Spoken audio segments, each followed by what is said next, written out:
Fala pessoal, tudo bem? Mais uma vez aqui, bem-vindo a B2 Cursos Jurídicos, professor Sérgio Brito na área. Estamos aí, pessoal, no nosso processo, nosso curso, né, de Direito Administrativo, nesse processo de aprendizado, né? Mais uma vez aqui, bem-vindo a B2 Cursos Jurídicos e vamos aí dar prosseguimento ao nosso curso regular de Direito Administrativo. Pessoal, nosso ponto de agora é o ponto de responsabilidade civil do Estado. Um ponto muito importante, bastante cobrado nas provas, tá? Primeira coisa que nós temos que ter em mente, eu vou dar um exemplo para a gente começar esse tema.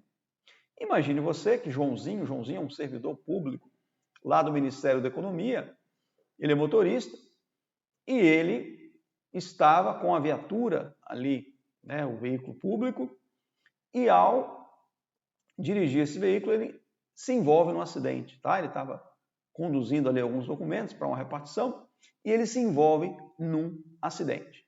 Vamos pensar o seguinte, não houve culpa da vítima, tá? A vítima, aquela pessoa que teve o seu carro danificado, ela não teve culpa naquele acidente. Bom, a quem é que essa vítima vai buscar a indenização? Pessoal, nesse caso, é um exemplo clássico aí de uma responsabilidade civil do Estado. No caso, Joãozinho, servidor público, estava no exercício da sua atribuição. Então, ele estava na qualidade de agente público. Causando esse dano a um particular, esse particular, essa vítima, poderá ajuizar uma ação ou cobrar na via administrativa, conforme for o caso, diretamente da União, né? Porque o Joãozinho é um servidor público federal, o Ministério da Economia não tem personalidade jurídica própria, né? Um órgão, ele vai ingressar com uma ação contra a União. Tudo bem. Essa responsabilidade, então, é uma responsabilidade civil do Estado, ou seja, a responsabilidade é essa obrigação do dever de indenizar esse dano causado por um agente público. Agora eu pergunto para vocês, e a situação do Joãozinho, como é que fica? Veja, há ainda, pessoal, a responsabilidade do agente público que a gente tem que analisar. Em relação à responsabilidade da União, neste caso concreto, nós vamos ver que ela é objetiva, ou seja, independe se Joãozinho atuou ou não com dolo ou culpa. Agora, o Joãozinho só vai responder uma ação regressiva se houve de sua parte dolo, ou seja, a intenção de causar aquele acidente, ou culpa, né, que é aquele tripé negligência, imprudência ou imperícia. Então, veja, isso é que nós vamos abordar. Nós vamos abordar situações, por exemplo, em que há culpa exclusiva da vítima, portanto, a responsabilidade do Estado será afastada. Então, olha só, que responsabilidade é essa? Esse dever de indenizar os danos causados por quem? Pelos agentes públicos, no exercício da atividade, da função administrativa, ok? E essa responsabilidade, ela tanto abarca danos morais como danos materiais, tá? E ela, via de regra, independe de dolo ou culpa, ou seja, ela será de natureza objetiva, tá? Vamos lá para a tela para a gente começar aí a definir alguns termos relevantes para a nossa videoaula de hoje. Vamos lá para a tela. Olha só, pessoal, eu poderia falar o conceito dessa responsabilidade civil do Estado.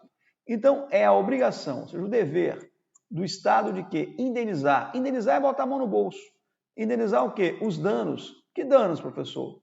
Patrimoniais ou materiais, né? Também são chamados assim, ou morais. Então, danos, tanto os patrimoniais, também conhecidos como materiais, ou morais, que seus agentes atuando em seu nome, ou seja, na qualidade de agente público, exercendo a função ali pública, causarem à esfera jurídica dos particulares. Refere-se, então, pessoal, à indenização por danos causados aos administrados, aos particulares. Sem dano, obviamente, que inexiste a responsabilidade civil. Isso é muito importante, pessoal. Veja, a responsabilidade civil, ela só vai existir se houver dano, porque o dano é o primeiro requisito. Vamos supor se naquele acidente não tivesse causado dano nenhum no veículo da vítima, lá do particular. Na vítima não, se for particular, se não houve nada, não seria nem vítima. Aquele veículo não houve dano nenhum, então não tem responsabilidade civil do Estado. Primeiro pressuposto, primeiro requisito para que tenha responsabilidade civil é a existência de dano. E este dano, pessoal, ele pode ser material ou moral, ok? Dano material, nós vamos ver, por exemplo, o veículo ali abarroado, teve a lataria amassada e vai ter que fazer um reparo, vai ter um gasto, então um dano material. Ou então o sujeito vai deixar de trabalhar, vamos supor que era um taxista, ele vai deixar de trabalhar, os lucros cessantes, né, também se qualificam como danos materiais. Danos materiais são aqueles prejuízos sofridos ou aqueles ganhos que a pessoa deixa de obter por aquele fato. Já o dano moral é um dano na esfera extrapatrimonial, por exemplo, um dano à imagem, né, um dano a um elemento da personalidade daquele indivíduo. Pode ser, por exemplo, um caso de inscrição do nome do sujeito no Serasa de forma indevida, a morte de um parente, né, próximo também causa um dano moral, um sofrimento, né, que ultrapassa aí o mero aborrecimento, é um dano moral, tá certo? Vamos lá na tela. Então, sem dano, não há responsabilidade, ok? Muito cuidado com isso. Os danos podem ser materiais, como eu já falei, afeta direitos patrimoniais, exemplo, a destruição de um veículo, né, do particular, do administrado no acidente, é um exemplo de um dano material. Os morais, né, atinge direitos extrapatrimoniais, por exemplo, a indenização pela morte de um parente próximo, né, um dano à imagem daquele sujeito, também é um dano moral. A responsabilidade civil, pessoal, pode ser por ato comissivo. O que é ato comissivo? Uma ação do Estado. Ou ato omissivo, obviamente, uma omissão do Estado. Isso aqui é muito importante. O Estado responde por ato lícito e também ilícito, tá? Vou explicar isso aqui com calma, né? O nosso objetivo aqui é que você entenda, que você aprenda de forma lógica, não saia decorando, ok? Olha só, o Estado responde tanto pelos atos lícitos quanto os ilícitos. Pessoal, mesmo que o ato praticado ali pelo Joãozinho que estava dirigindo não tenha sido um ato ilícito, porém, não houve culpa exclusiva da vítima, tá? E a responsabilidade do Estado sendo objetiva, vamos supor, um exemplo que acontece muito, às vezes, nas provas, é um caso em que, por exemplo, um agente público, em legítima defesa, ou ali em estado de necessidade, né, causa dano em alguém. Ora, e um policial na perseguição, por exemplo, né, legítima defesa e tal, atinge ali o veículo de tiros lá no veículo de uma vítima, de um sujeito que estava ali que não tinha nada a ver com a história. Ele não era assaltante, não era nada. Ora, o policial estava no exercício regular de direito, às vezes em situações até legítima defesa, o ato do Estado foi lícito. Agora, neste caso, também o Estado responde. Então, muito cuidado, o Estado responde tanto por ato omissivo como comissivo, ou seja, por ação ou omissão, e também por ato lícito ou ilícito. Isso é muito importante, tá? Pessoal, a responsabilidade civil, ela exige, para que a vítima tenha direito à indenização, exige-se 3 requisitos, ou 3 pressupostos. Primeiro, o dano, tá? Tem que ter o dano. Tem que ter a atuação do Estado, ou a omissão do Estado, tá? É a segunda situação. E tem que ter o nexo causal. O que é o nexo causal? É uma relação de causa e efeito, ou seja, aquele dano que houve foi provocado pela atuação ou não atuação estatal, ok? Esse nexo de causalidade é uma relação de causa e efeito. Lá na tela, veja só, pessoal, a responsabilidade civil extracontratual do Estado é a obrigação de reparar danos causados a terceiros, a particulares, em decorrência de comportamentos comissivos, ou seja, ações ou omissões, materiais ou jurídicos, às vezes atos, uma lei, por exemplo, pode causar um dano em alguém, lícitos ou ilícitos, imputáveis, ou seja, atribuídos, né? Atribuíveis a quem? Aos agentes públicos. Não decorre de um contrato, logicamente. Como é uma responsabilidade extracontratual, ela não decorre de um contrato. Sequer há uma relação jurídica específica entre o sujeito que sofreu ali o dano e o Estado. Por isso que ela é extracontratual. Beleza? Pessoal, no direito administrativo, muito cuidado, a responsabilidade civil pode decorrer de atos ou comportamentos lícitos do Estado, ok? Isso cai muito em prova e muita gente erra. Porque o cara fala, pô, como é que o Estado pode? Como é que o Estado pode responder por algo lícito, professor? Pode sim, porque é uma responsabilidade objetiva, nós vamos ver. É uma responsabilidade fundamentada na chamada teoria do risco. Né? A atuação do Estado gera risco. E por atuar ao atuar gera risco, ele deve responder de forma objetiva, ou seja, mesmo que não haja dolo ou culpa do agente público ali, o Estado responde, tá? Então, muito cuidado, o Estado também responde por ato lícito. Um exemplo na tela, olha só. Falei agora há pouco para vocês, mas a gente tem várias formas de guardar, né? A gente guarda na memória auditiva, na visual. Veja, numa perseguição policial a um assaltante, o carro de um particular é atingido pela viatura por um ato lícito do agente policial, praticado no exercício regular da função. Então, estatal, ou seja, ele está no exercício regular da função? Tá. Então, o ato dele é lícito. Mas como é que o Estado responde? Porque aqui a responsabilidade é objetiva, tá? A reparação de danos causados a terceiros pode ser feita no âmbito administrativo, tá? Ou seja, via extrajudicial, se a administração pública, obviamente, reconhecer desde logo a sua responsabilidade e houver acordo entre as partes quanto ao valor indenizado. Do contrário, né, o prejudicado deverá propor uma ação judicial de indenização contra a pessoa jurídica que lhe causou o dano. Isso aqui é importante, nós precisamos de explicar isso aqui para vocês. Como é que esse particular vai receber essa indenização? Olha, tem dois caminhos, né? Eu vou adiantar para vocês uma coisa. Raramente a administração vai pagar na via administrativa. Muito difícil acontecer, tá? Normalmente o cara vai ter que ir para, né? O pessoal fala, vai ter que ir para o pau, vai ter que ir para a ação judicial. Normalmente vai ser assim. Mas pode ocorrer também essa indenização na via administrativa. O sujeito ali apresenta um pedido, demonstra, tudo bem, né? Às vezes a situação se resolve sem necessidade de ajuizar ali uma ação perante o Poder Judiciário. Então, há duas formas de se receber, de se pleitear essa indenização, ou na própria via administrativa, ou então ingressando com uma ação, uma ação indenizatória, né, perante ali o Poder Judiciário. Beleza? Então, vamos seguindo. Pessoal, mas será que... Vou chamar aqui primeiro, eu não gosto de falar algumas coisas na tela sem a gente passar aqui por uma noção geral. Pessoal, nós temos que ter uma visão histórica, né, da situação. Será que a responsabilidade civil do Estado sempre foi assim? Ou seja, sempre o Estado respondeu de forma objetiva? Logicamente que não. Houve uma evolução. Na verdade, lá no início, né, ainda na época do absolutismo, já tínhamos ali um Estado, mas sequer o Estado respondia, né? Aquela ideia de Estado moderno, o Estado ali, embora, né, era ali rei, monarquia, mas tinha ali uma certa divisão de poder já existente.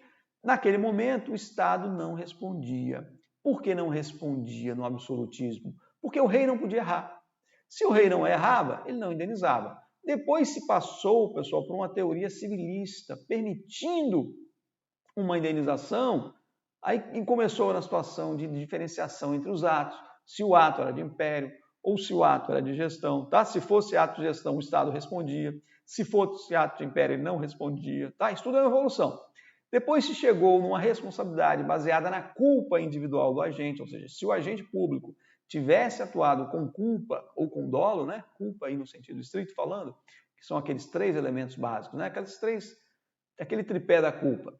Negligência, imprudência ou imperícia, ou então com intenção de causar aquele dano, aí o Estado respondia.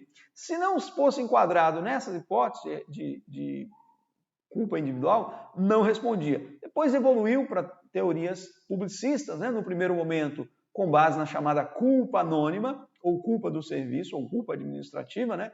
Famosa falha no serviço, né? Falta do serviço. E, por fim, chegou-se à teoria do risco, né? Que justifica a responsabilidade objetiva do Estado, ou seja, aquela em que não há necessidade de se comprovar dolo ou culpa. Guarde essa palavrinha, eu acho muito importante. Quando a responsabilidade é subjetiva, onde é que está a subjetividade? Na culpa, né? Então, a responsabilidade que exige demonstração de culpa aí no sentido amplo agora, tá? Sentido de dolo ou culpa no sentido estrito, negligência, imprudência ou imperícia. Então, quando se exige essa culpa no sentido amplo, né, seja dolo, seja culpa no sentido estrito, eu tenho uma responsabilidade subjetiva, porque esse elemento, culpa, é um elemento subjetivo. Quando eu não preciso de demonstrar essa culpa no sentido amplo, a responsabilidade, ela se caracteriza como objetiva.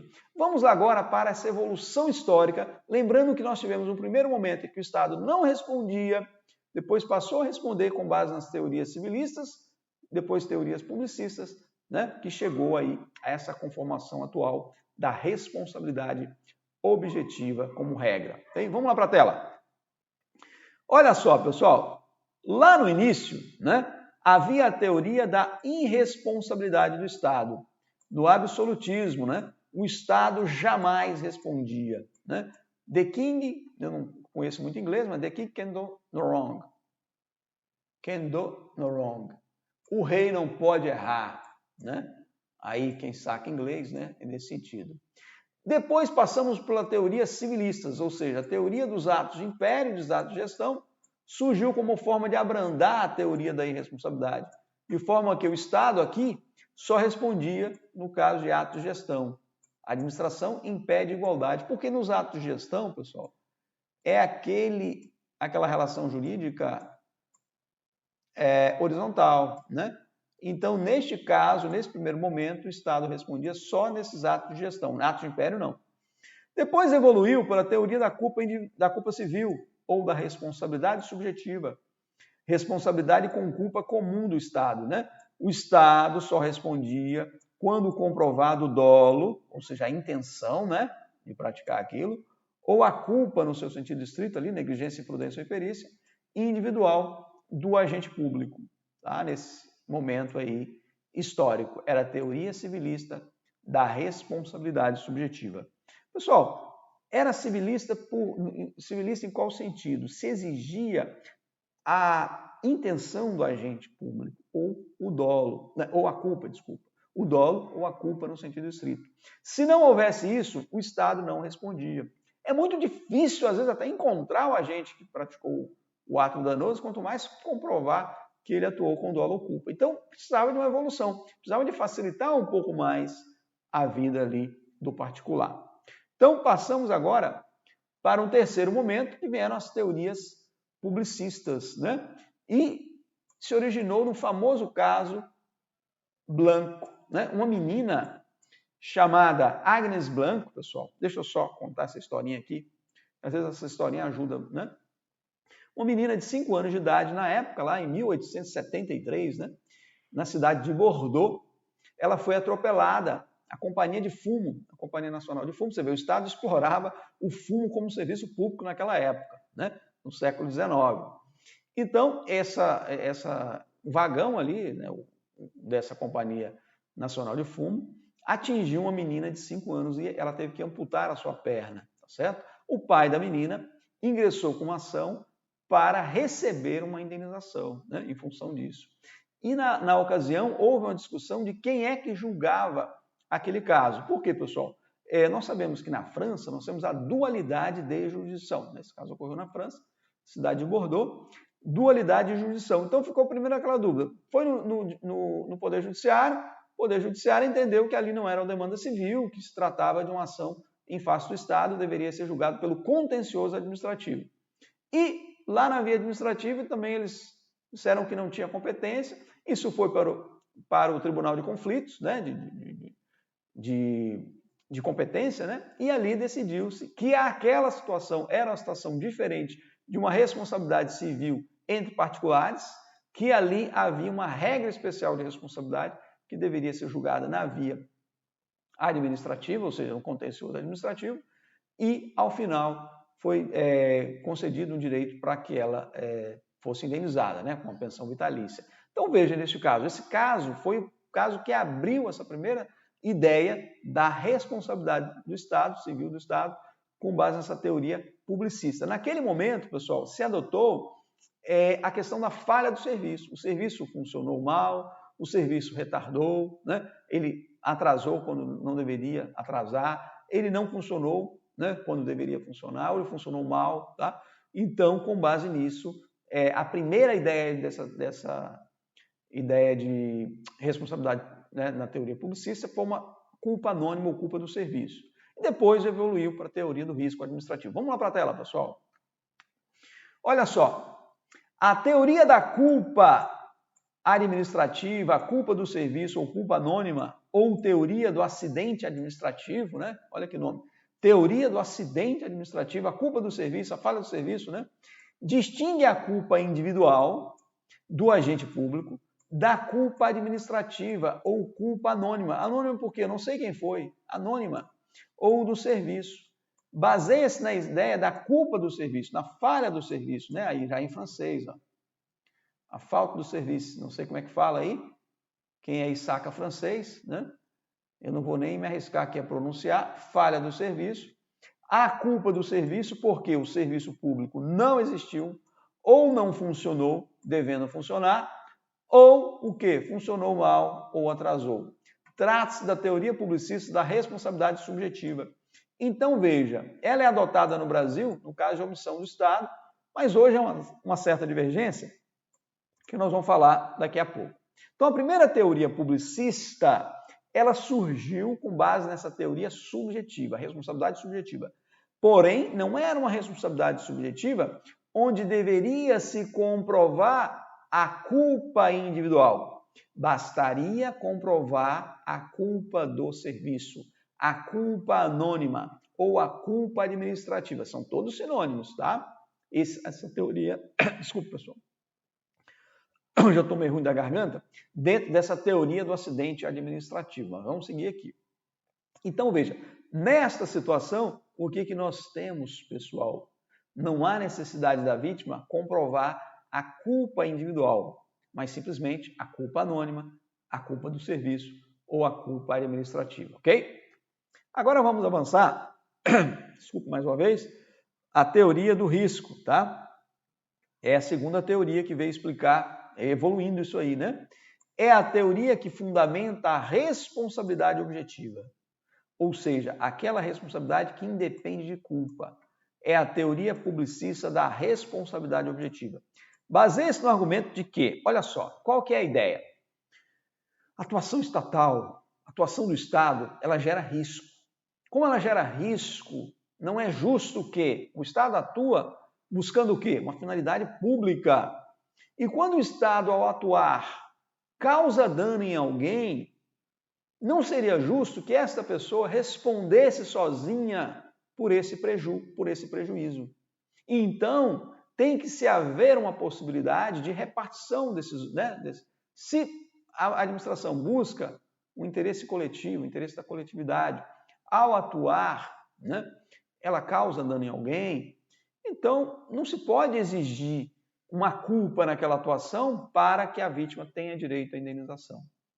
Então, com base na teoria do risco, se justifica ou se fundamenta essa responsabilidade objetiva, que é uma responsabilidade que não precisa de demonstrar dolo ou culpa do agente público. Não precisa demonstrar culpa anônima, culpa do serviço, falha do serviço. Basta provar o quê, professor? O dano, a atuação administrativa ou a omissão administrativa e o nexo causal. Simples assim, tá? Ela é baseada na teoria do risco, tá? Então, veja, baseia-se no argumento de que a atuação estatal envolve um risco de dano que lhe é inerente. Assim, se essa atividade causar dano ao administrado ou particular, o Estado deve responder, né? Também se coloca como fundamento a necessidade de repartir igualmente tanto os benefícios gerados, né, pela atuação estatal à comunidade, na busca ali do interesse coletivo, né, interesse público, como os encargos suportados por alguns pelos danos decorrentes dessa atuação, né, que é o chamado princípio da repartição dos encargos sociais, né? Ele também justifica essa responsabilidade objetiva. A teoria da responsabilidade objetiva do Estado foi adotada no Brasil a partir da Constituição de 46. Muito importante isso aqui. Né? Muita gente acha que foi a Constituição de 88 que trouxe essa responsabilidade, porque está lá no artigo 37, parágrafo 6º, obviamente. Mas, obviamente, que isso não surgiu, não nasceu na Constituição de 88, surgiu na Constituição de 1946, depois veio seguindo de lá para cá, né? repetindo nas constituições que nós tivemos, ok? Lá na tela, pessoal, temos mais coisa para ver. Teoria do risco. Então, a teoria do risco, a ideia de culpa, ela é substituída pela ideia de nexo de causalidade entre o comportamento do Estado e o dano sofrido pelo administrado. sem se cogitar da culpa do serviço, nem da culpa do agente público, né? Independe de culpa, como eu falei. Uma vez demonstrado o nexo causal entre o comportamento estatal e o dano, a terceiro, o Estado responde. Então, guardem isso. 3 requisitos para que a vítima tenha direito à indenização. Tem que ser demonstrados, né? O dano, seja ele material ou moral, o comportamento do Estado, ou seja, a atuação do Estado, ou omissão ou ação, e, por fim, o nexo causal, que é essa relação de causa e efeito. Nexo causal ou nexo de causalidade é a mesma coisa. Significa o seguinte, pessoal, se eu arremesso, por exemplo, agora, uma pedra, tem uma vidraça aqui do meu lado, na minha casa, se eu arremesso, pá, e atinjo essa vidraça, logicamente que esse ato meu de atirar essa pedra, esse objeto, sobre aquela vidraça, causou um dano ali, então nós temos uma relação de causa e efeito. Na verdade, na responsabilidade civil, o que tem que ser verificado? Se a causa do dano foi a atuação ou não atuação estatal, ok? Então tem que provar o dano, a atuação do Estado e o nexo causal, ou seja, que aquele dano foi causado por aquela atuação. Agora, esse dano tem que ser um dano anormal, né? Um dano específico, um dano ali demonstrado. Vamos lá para a tela? Olha só, pressupostos aí de forma mais detalhada da responsabilidade objetiva do Estado. A prática de um ato, seja ele lícito ou ilícito, pode ser por ação ou omissão, ok, pessoal? Por um agente público. Tem que ter um agente público. Pessoal, olha só que importante. Imagine você que um funcionário, um servidor público, no final de semana foi dar um churrasco na sua casa. Ele não está em atuação. Botou fogo na churrasqueira, aquele trem deu um problema ali, saiu fogo para todo lado, incendiou meio quarteirão. Ora, logicamente que ali ele não está agindo, não está atuando como agente do Estado, como agente público. Então, aquela responsabilidade ali não tem nada a ver com o Estado. A responsabilidade dele, tão somente. Somente quando o agente está atuando no exercício da função pública, tá? Ou ali fazendo, às vezes, né, que está exercendo a função pública, aí sim é que o Estado vai responder. Tá? Então, primeira coisa, um ato lícito ou ilícito do agente, dano específico, porque atinge apenas um ou alguns membros da coletividade, anormal, porque supera os inconvenientes normais da vida em sociedade, decorrentes da atuação estatal, e nexo de causalidade entre o ato do agente público e o dano. Tá? Então, muito cuidado. Pessoal, veja só, essa teoria do risco, ela se divide em duas, tá? Há duas teorias do risco. Vamos guardar isso aqui, para você não esquecer. Existe uma teoria do risco integral. O que é integral? Uma coisa integral, que tem tudo, né? Teoria do risco integral, o Estado responde por tudo, não há excludentes, tá? Independentemente se a vítima atuou com dolo ou culpa, se a vítima houve culpa exclusiva da vítima, não importa. No risco integral, a responsabilidade do Estado é total. Ele responde por tudo. Agora, no risco administrativo, o Estado só vai responder, tá, quando não estiverem presentes algumas excludentes. Ou seja, ele admite excludente. A teoria do risco administrativo admite excludentes. O que são excludentes? São fatos que afastam a responsabilidade civil do Estado. Por exemplo, a culpa exclusiva da vítima. Imagine você que há uma viatura da polícia que vem em alta velocidade numa via e tem uma passarela. O sujeito se joga da passarela e é atropelado pela viatura da polícia. Obviamente que ali houve uma culpa exclusiva da vítima. O Estado não irá responder, porque nós temos ali, pela teoria do risco administrativo, uma situação que afasta a responsabilidade, ok? E admite também atenuantes. Atenuantes é uma culpa concorrente, por exemplo. Os dois atuaram com culpa. Tanto a gente como o particular, essa culpa concorrente, há uma compensação de culpas, vamos ver mais adiante, e há ali uma redução da responsabilidade, uma atenuação da responsabilidade do Estado, uma redução, ok? Então vamos guardar. Teoria do risco integral não admite excludentes, o Estado responde por tudo, integral, total. Teoria do risco administrativo, lembra a matéria que você está estudando? Direito administrativo, teoria do risco administrativo. Ela admite excludentes e atenuantes. O Estado responde de forma objetiva. mas em algumas situações estará afastado o nexo causal nas excludentes, ou então o Estado, digamos, houve a participação do agente, mas a vítima também concorreu para isso. Aí nós temos um atenuante. Lá na tela. Vamos lá. Teoria do risco integral não admite as excludentes de responsabilidade. Mesmo que o dano decorra de culpa exclusiva da vítima, o Estado responde. Exemplo, danos causados por acidentes nucleares e danos contra aeronaves de empresas aéreas brasileiras causados por atos terroristas ou atos de guerra. Isso aqui, pessoal, está na norma, viu? Temos casos. Outro exemplo que o pessoal cita, né? Os danos, está até na tela, em prova, danos causados por acidentes nucleares. É integral, tá bom? Na verdade, está até citado ali. Teoria do risco administrativo. Há responsabilidade, existe uma responsabilidade do Estado em indenizar, seja por ato lícito ou ilícito, independe de culpa do serviço, porque é uma responsabilidade objetiva. A responsabilidade ela é objetiva, como eu falei, independe de dolo ou culpa, mas são admitidas excludentes. Exemplo, culpa exclusiva da vítima e também as atenuantes. Culpa concorrente reduz a indenização, porque há uma compensação de culpas, tá? É adotada no Brasil essa daqui, como regra, tá? Muito cuidado com isso. Só você lembrar qual o direito que você está estudando. Direito administrativo. Então, no Brasil, adota-se como regra a teoria do risco administrativo, né? Cabe ao Estado provar a excludente. Muito cuidado com isso, já caiu em prova. O ônus probatório, né? Ou seja, quem é que deve provar que a vítima, por exemplo, agiu de forma, né? A culpa foi exclusiva dela. O Estado é que prova. Porque uma excludente afasta a responsabilidade. Quem está alegando? O Estado, então ele tem que provar essa excludente, ok? Vamos lá, um resumozinho aqui para a gente poder fazer questões. Olha só, responsabilidade civil do Estado dispensa a verificação da culpa em relação ao fato danoso. Inclui atos o quê? Lícitos e ilícitos. Fundamenta-se em quê? Na teoria do risco. No caso brasileiro, né?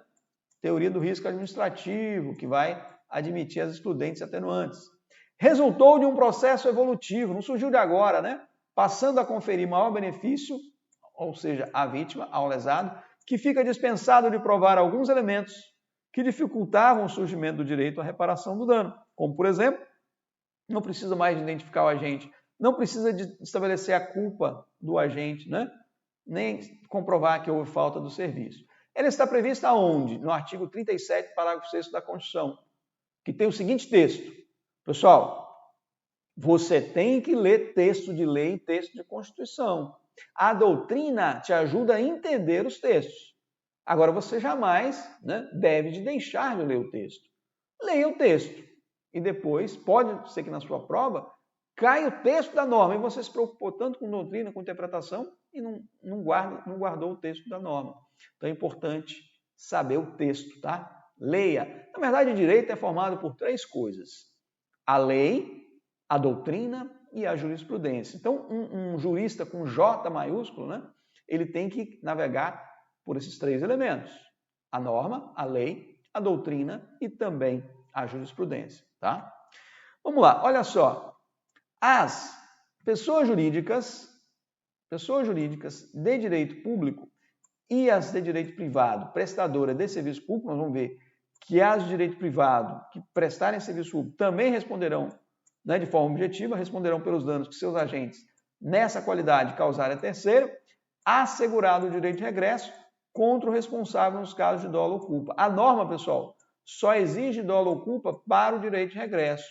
Por isso é que se interpreta que para o direito de regresso tem que haver dolo ou culpa, ou seja, o que é o direito de regresso, professor? É quando o Estado, depois de indenizar, depois de botar a mão no bolso, pagar essa indenização, ele agora se recorre lá, aquele primeiro exemplo que nós falamos, né, do Joãozinho. Se Joãozinho atuou lá, dirigindo o veículo do Ministério da Economia, atuou com dolo ou culpa, o Estado vai indenizar a vítima e agora vai entrar com ação regressiva contra ele, cobrando este valor, porque o agente público responde no caso de dolo ou culpa, a responsabilidade dele é sempre subjetiva, tá? O Estado, você tem uma responsabilidade objetiva, como regra, nós vamos ver isso aí, mas o agente público só responde do ponto de vista civil quando tiver atuado com dolo ou culpa, tá? Direito de regresso. Vamos lá, fazer questões para a gente encerrar essa primeira videoaula. Olha só, em se tratando de comportamento comissivo, o que é comissivo? Ação, né? Não haverá responsabilidade extracontratual do Estado se o ato relacionado estiver sido lícito. Ora, pessoal, olha só, em se tratando de ato comissivo, não haverá, tem nada a ver, está errada, né? Haverá sim responsabilidade do Estado, porque o Estado responde, acho que nós, não, é isso mesmo. Não haverá responsabilidade extracontratual se o ato tiver sido lícito. Haverá, seja o ato lícito ou ilícito. Ok, pessoal? Então aqui tem um erro. Vamos lá para a próxima. Olha só, a responsabilidade civil do Estado por ato comissivo, o que é ato comissivo? É uma ação. É subjetiva e baseada na teoria... Não, ela é o quê? Quando for ação, ela é objetiva, né? Baseada na teoria do risco administrativo estaria certo, devendo o particular, que foi a vítima, comprovar a culpa ou o dolo do agente público. Pessoal, está errada. Por que está errada, professor? Porque quando é ação, guardem isso, toda vez que for ato, ação, sempre será objetiva. Isso não tem discussão. Na omissão, nós vamos ver que tem 3 doutrinas que se dividem, depois nós vamos ver qual é o entendimento do Supremo Tribunal Federal. Então, veja só, o primeiro item ficou errado, porque ele falou ali que não haveria responsabilidade no caso de ato lícito. Pode. A segunda parte, ato comissivo, a responsabilidade será objetiva, tá bom? Vamos para a próxima. Sendo a culpa, olha só, sendo a culpa exclusiva da vítima, não se configurará a responsabilidade civil do Estado, que é objetiva e embasada na teoria do risco administrativo. Bingo, dá até para estudar. Olha só como é que isso é bonito. Risco administrativo é uma responsabilidade civil objetiva, mas se admite excludentes e atenuantes. Culpa exclusiva da vítima para você ter que saber, cai demais. Se foi culpa exclusiva da vítima, não há nexo causal. O dano foi causado pela própria vítima. Lembra daquele caso que eu dei? O sujeito se jogou na passarela, na frente ali da viatura e foi atropelado. Na verdade, né? Ele poderia até ter sobrevivido dessa queda, mas ele caiu ali na frente e a viatura o atropelou. Então, neste caso, nós temos um ato. Ou então aquele surfista de trem, né? Já ouviram falar? Aquele sujeito que sobe ali nos trens lá no Rio de Janeiro, tinha muitas essas cenas, né? Está surfando ali e de repente ele cai e se machuca ou então morre, né? Ali não tem de dever do Estado de indenizar, não, porque ali é uma culpa exclusiva da vítima. Vamos prosseguindo. Olha só, João, ocupante de cargo comissionado, ao praticar ato na qualidade de agente público, causou dano a Maria. Então, João causou dano a Maria ao praticar um ato público. A despeito dessa situação hipotética, julgue os itens subsequentes. Olha só que interessante.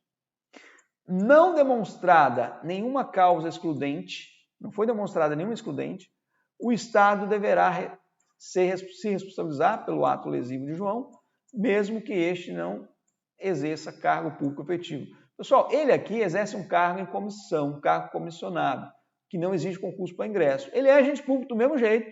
Então, mesmo que ele não exerça cargo efetivo, ele é agente público do mesmo jeito. A atuação dele, o Estado responde. Cargo em comissão, nós vamos ver lá no item de agentes públicos, tá? Ainda, eu prometo que nós vamos trabalhar nesse próximo item sobre isso. Agente público é aquele sujeito que pratica, né, alguma função pública. Ele pratica essa função, né, age ali praticando alguma função pública, seja servidor, seja agente político, seja o que a gente chama de agente administrativo do Estado, né? O servidor público no sentido amplo, que é o empregado público, o servidor estatutário, o servidor temporário, né? Agente sem colaboração, todos esses, por serem agentes públicos, atuando ali no exercício de função pública, o Estado responderá por essa atuação de forma objetiva. Lembrando que a responsabilidade do agente público para que ele bote a mão no bolso e pague alguma coisa, só se houver a comprovação de dolo ou culpa dele. Né? Então, a vítima entra com ação contra o Estado, mas a vítima não precisa de comprovar dolo ou culpa. Tá? Só há exigência de dolo ou culpa para o direito de regresso. Tá bom? Então, neste caso aí, tanto faz a questão do cargo dele, que ele é agente público do mesmo jeito. E agora, a última questão. Para o Estado ser responsabilizado, Maria tem de comprovar o ato danoso, o prejuízo sofrido, ou seja, o dano, o nexo de causalidade e o dolo ou a culpa de João. Não precisa de comprovar dolo ou culpa de João, porque nós temos ali uma responsabilidade do Estado que é objetiva. Pessoal, muito cuidado com isso. Por se tratar de uma responsabilidade objetiva, não há necessidade de se demonstrar o dolo nem a culpa do agente, tá? Dolo ou culpa vai influenciar só no direito de regresso, só na responsabilidade do agente público, que é sempre subjetiva, tá bom? Pessoal, vamos encerrar por aqui. Na próxima videoaula, daremos sequência a esse ponto tão importante, tão relevante nas provas, e às vezes o candidato dá aquela derrapada até desnecessária, né? Vamos lá para a tela. Abraço, pessoal. Fique com Deus.